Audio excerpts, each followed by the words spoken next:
el tema de la representatividad de los partidos, estas continuas andanadas contra el presidente. Y le voy a pedir a Adri que nos ponga el video de Mariana Gómez del Campo, que insiste en criticar al gobierno del presidente por militarizar el país. Este gobierno ya no respeta el Estado de Derecho, está poniendo en riesgo todos los días nuestra democracia. En los países democráticos el Estado de Derecho se rige por la Constitución y en el momento que ésta se deja de respetar o se utiliza a conveniencia de quien está en el poder, se empieza a transitar hacia un régimen autoritario. Como saben, el 9 de septiembre se publicaron en el Diario Oficial de la Federación las reformas a diversas leyes en las cuales se establece que el control operativo y administrativo de la Guardia Nacional queda en manos de la Secretaría de la Defensa Nacional, así como lo escuchan, sin importarles lo que dice la Constitución, que por cierto ellos mismos reformaron. Están hoy militarizando la seguridad pública, están dejando en manos de las Fuerzas Armadas el cuidado de la ciudadanía. Y esto no es cosa menor, se ha comprobado que el tener al ejército en las calles incrementa de forma exponencial las violaciones a los derechos humanos de la población civil. Y no solamente eso, casualmente los países con regímenes autoritarios utilizan a las Fuerzas Armadas para mantener el control de la población. ¿Ustedes creían que lo hacían por nuestra seguridad? Ojalá, pero no. Lo hacen para encontrar la forma de perpetuarse en el poder y esto sí es muy grave.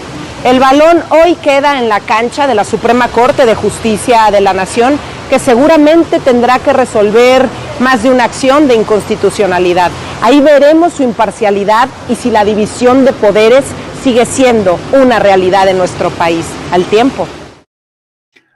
Pues ahí tienes, querido César, querido abogado César Gutiérrez.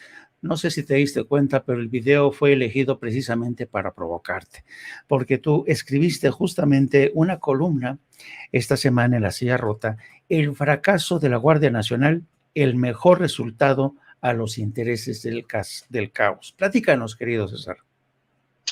Fíjate, Jaime, lo hago por comentarios como este, ¿no? Digo, hay que tener cara dura para que la sobrina de Felipe Calderón venga a decirnos a los mexicanos que es inconstitucional. Hello. Se nos fue. No, ahorita regresa. Ya me pude conectar la computadora, es que estaba desde el celular. Una disculpa. Te digo que hay que ser cara dura, ¿no? Para que la sobrina de Felipe Calderón nos venga a decir que se militarizó la seguridad pública y que lo están haciendo con la intención de perpetuarse en el poder, cuando, pues si algo que yo peleé siempre fue el hecho de que nunca he estado de acuerdo en que las Fuerzas Armadas hagan funciones de seguridad pública, pero ante la incompetencia de los políticos y la falta de instituciones civiles para hacerlo, pues hemos tenido que echar mano de la Fuerza Permanente del Ejército y Fuerza Aérea, así como la Armada de México. Pero además, con el sueño guajiro que su tío intentó, Felipe Calderón, y por culpa de quien hay 233 elementos militares, ¿no? Bueno, causas penales de militares que se encuentran en la cárcel por haber recibido órdenes no respetando los derechos humanos a los operativos que realizaban, ¿no? Entonces creo que hay que ser muy cara dura como para salir a decir eso, y algo que yo le he explicado a la gente. Dicen, es que cambian las posturas. Digo, yo nunca he cambiado la postura. Yo siempre he pensado lo mismo. Incluso hice una marcha para apoyarlo al personal militar donde cerramos Reforma y ya me andaban metiendo casi al bote, y ahí lo que era el CISEN me tachó de izquierda, de apoyar al López Obrador por mi ideología, y bla, bla, bla, bla, bla. Entonces, cuando tú escuchas un comentario como este, cuando ellos en sus sueños más guajiros hubieran deseado poder tener un marco jurídico que no se lo dieron a las Fuerzas Armadas y que ahora sí se pudo hacer porque ahora les guste, ahora sí que haya sido como haya sido, pues ya es legal el hecho de que las Fuerzas Armadas puedan ser coadyuvantes de la seguridad pública. Sí, a mí me parece que este es un debate falso, el que proponen el PRI y el PAN, porque al margen de disquisiciones legales o constitucionales, lo que es muy cierto es que, y hoy mismo cuando se votó a favor de que en la Comisión de Puntos Constitucionales, porque se votó a favor de que permaneciera hasta el 2028 la Guardia Nacional, un diputado de Movimiento Ciudadano decía que si se deja a la Guardia Nacional en las calles, nos estamos encaminando hacia un régimen chavista comunista. Pero curiosamente, estas declaraciones de este diputado de Movimiento Ciudadano, por cierto, de Jalisco, se producen el mismo día en que el gobernador de Jalisco, Enrique Alfaro, le da el visto bueno y anuncia la construcción de más cuarteles para la Guardia Nacional. De ese tamaño la hipocresía de esta gente. ¿Tú qué opinas, querido Ramiro? Es que, como bien planteaba César, leí su columna, me gustó mucho su columna de hoy, pues obviamente estamos ante una circunstancia a la cual tenemos que entender sobre todo que hemos sido huérfanos de seguridad pública durante muchísimos años. Y obviamente el entrar con 6 carteles, como entró Calderón, y terminar con más de 40, pues este es el desastre humanitario en el que estamos viviendo. Los mismos panistas, o sea, tienen tan larga la lengua que se tropiezan con ella. Es extremadamente difícil que entiendan, porque te hablaba hace un rato de disonancia cognitiva, una capacidad muy limitada de entender la realidad. Porque obviamente, pues todos ellos son de clase media alta, de clase alta, muchos de ellos que han hecho negocios al amparo del poder, que tienen la lana para pagarse sus guardias o la seguridad se las provee el Estado, pero ellos no saben lo que significa estar en poblaciones, en zonas del país donde no hay nada de seguridad. Y lo que te decía hace un momento, Jaime, tenemos un déficit de más de 100,000 policías estatales. ¿Qué vamos a hacer? Tenemos que cubrirlo.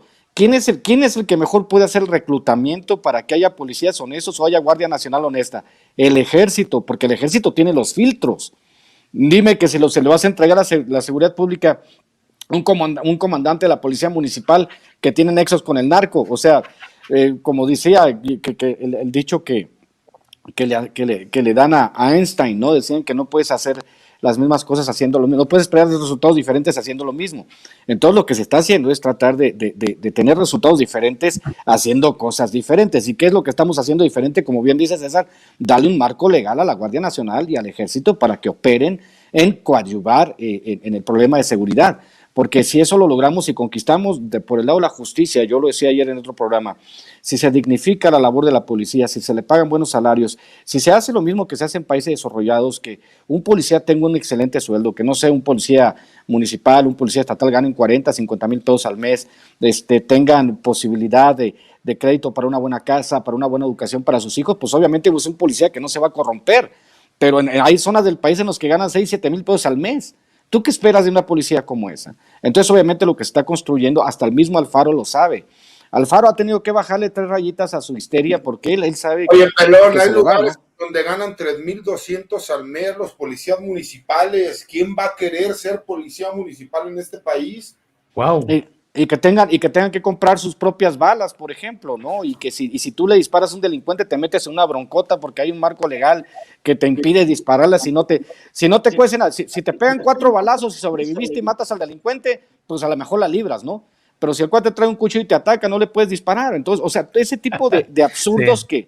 que vivimos en México, pues ya es hora de que nos pongamos las pilas y digamos, ahora sí, señores, ahora sí tenemos un marco, y ahora sí, señores delincuentes, agárrense porque nosotros tenemos más. Lo mismo que decía César, los únicos que pueden enfrentar tienen tecnología de punta, los carteles, tienen drones con explosivos, y quieren que salgan las policías municipales con sus pistolitas de calibre 22 a querer enfrentarlos. O sea, ¿de qué estamos hablando? Pero fíjate, Ramiro, lo que pasa es que también incluso en Twitter hice un par de analogías, ¿no?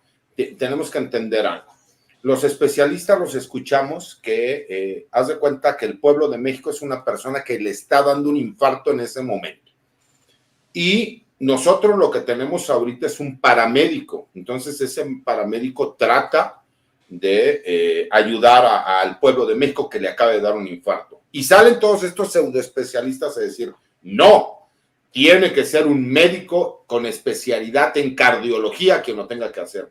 Entonces quieren que mandemos al paramédico a terminar la carrera de medicina, que haga la especialidad y que regrese a atender al pueblo de México que le está dando un infarto. ¿Estás de acuerdo que ya se les murió, no?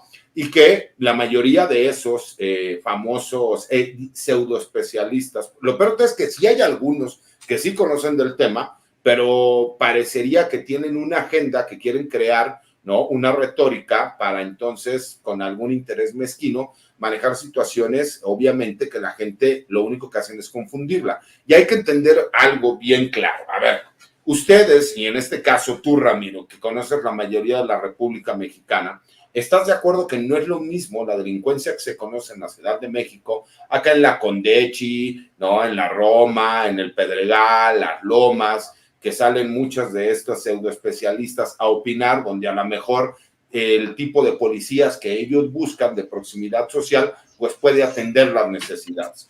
Pero en todas aquellas zonas fronterizas o lejanas o de difícil acceso, pues obviamente vemos grupos criminales que la forma de actuar, pues no sirven los mismos policías que tenemos aquí en la ciudad para que vayan a hacer ese trabajo allá. Entonces, ¿estás de acuerdo que ahí necesitamos una fuerza profesional semimilitar que tenga que hacer frente? Y para eso tenemos a la Guardia Nacional y para eso tenemos a las Fuerzas Armadas, para que de alguna forma vayan llevando a la Guardia Nacional, ¿no? Entonces creo que esas analogías la gente las debería entender y que una persona como tú, escritor brillante, se las puede dar a entender de una forma muy sencilla. Y fíjate que pensando el caso como tú lo planteas, pues obviamente la gente debe entender que, por ejemplo, en gobiernos pasados, a nadie le pidieron opinión para declarar la guerra al narco, a nadie le pidieron la opinión.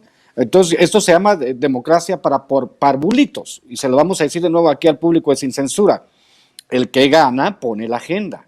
Nosotros votamos por un presidente para que tome decisiones, y obviamente está tomando la decisión. También otra cosa que es muy importante que entienda el público es que se llama plasticidad neuronal. Lo que el presidente pensaba hace 3 años no significa que lo tenga que pensar ahora mismo. Se tiene que ir ajustando a las circunstancias. Si el presidente pensaba sacar al ejército de las calles sin tener los hechos, la información relativa, porque hay que recordarle también al público que el presidente es la persona mejor informada del país y que tiene un gabinete de seguridad con el que se reúne todos los días y que la estrategia, como tú bien dices, César, está funcionando. Entonces, el presidente tiene derecho a cambiar de opinión o a ajustar los parámetros por el bien de la población. ¿Cómo lo ve, mi querido Jaime? Me encanta cómo fluye este intercambio de ideas con dos personas de las que uno aprende mucho, la verdad.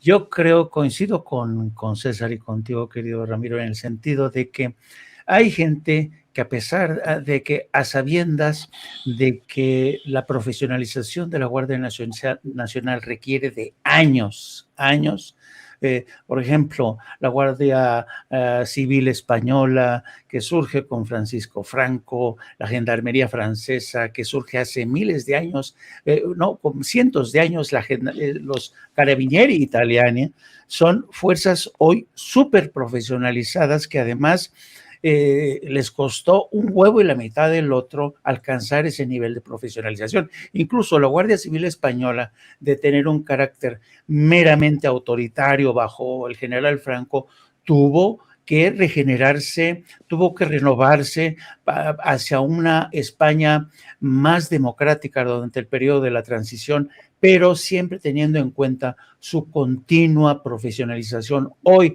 la Guardia Civil Española es capaz de armar operativos de espionaje e inteligencia porque quien los entrena es el Mossad israelí. Entonces, hay gente que no quiere entender que este tipo de modelos de carácter híbrido que están bajo la égide de la Secretaría de la Defensa, pero al mismo tiempo de una autoridad civil, es posible y deseable. Entonces, yo creo que esta gente, y aquí me encanta esta frase de la que echas mano tú, Ramiro, en el sentido de que los panistas y los priistas siguen insistiendo en la aplicación de una misma receta para resolver un problema que no termina por resolverse y que eso mismo es la definición de la locura, ¿no? Yo creo que es fascinante escucharlos a ustedes dos, sobre todo por el conocimiento de causa que tienen, y yo quisiera